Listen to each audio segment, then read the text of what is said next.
मेरा नाम मोहम्मद अकमल है। मैं मौदापुरान का रहायशी हूँ और रहीमर ख़ान से मैं एम ए कर रहा हूँ। ये रहे मेरे तमाम डॉक्यूमेंट। शहीन बीबी ज़ौजा शबीर हुसैन ने मेरी खाला की ज़मीन पर केस किया हुआ है, जिसकी वजह से उसने मुझे धमकी दी है कि अगर हमें ज़मीन नहीं मिली तो हमने यहाँ पर इतनी FIR इंदराज करवानी है कि गवर्नमेंट तो क्या आपको प्राइवेट जॉब भी कोई नहीं देगा। ज़मीन का इंतकाल तो मेरे पास नहीं जो मैं उनको ज़मीन दे दूँ। मैं एक स्टूडेंट हूँ, उसने मेरे ऊपर FIR इंदराज करवा दिया। ये रही वो FIR। शहीन बीबी ने 2 मज़ीद रिटन मेरे ऊपर कर दिए हैं, जिनकी 24 को पेशी है और अगले दिन 25 को मेरा MA का पहला पेपर है। दूसरी रेट की पेशी 2 तारीख को है और 2 तारीख को मेरा MA का दूसरा पेपर है। ये रही मेरी कॉलेज की स्लिप।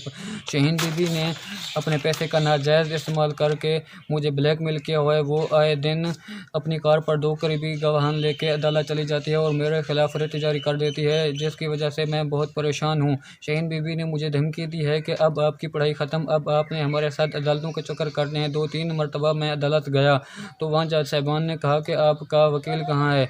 तो मैं एक स्टूडेंट हूँ, ना ही मेरे पास वकील है। मैं अपनी पढ़ाई का खर्चा भी वो मुश्किल से अफोर्ड कर रहा हूँ। इसका मतलब तो यूँ हुआ कि जो पैसे वाला है वो FIR जिस पर चाहे करवा सकता है। मेरी DPO साहब, DSP साहब और SHO साहब से रिक्वेस्ट है कि मुझे इंसाफ चाहिए। सारा इलाका मेरे करैक्टर से वाकिफ़ है। मैं एक स्टूडेंट हूँ और अपनी पढ़ाई जारी रखना चाहता हूँ। मेरे तमाम फेलोज़ अपनी पढ़ाई में मसरूफ़ हैं। एक मैं हूँ जो अदालतों के चक्कर काट रहा हूँ। ऐसा क्यों है? शहीन बीबी के साथ कोई लड़ाई झगड़ा नहीं करता। अगर वो कहती है कि मैं इनसे लड़ाई झगड़ा करता हूँ तो मैं उसको पैगाम देना चाहता हूँ, वो मेरी वीडियो बना दे। उसके बाद जो हुकूमत मुझे सज़ा देगी वो मुझे मंजूर होगी।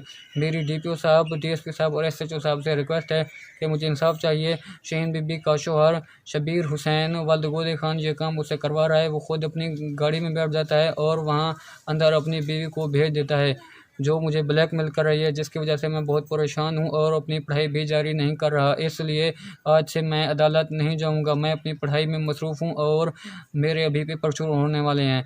मेरी तमाम दोस्तों से रिक्वेस्ट है कि इस वीडियो को इतना शेयर करें कि ये वीडियो RPO और DPO साहब तक जानी चाहिए। शुक्रिया।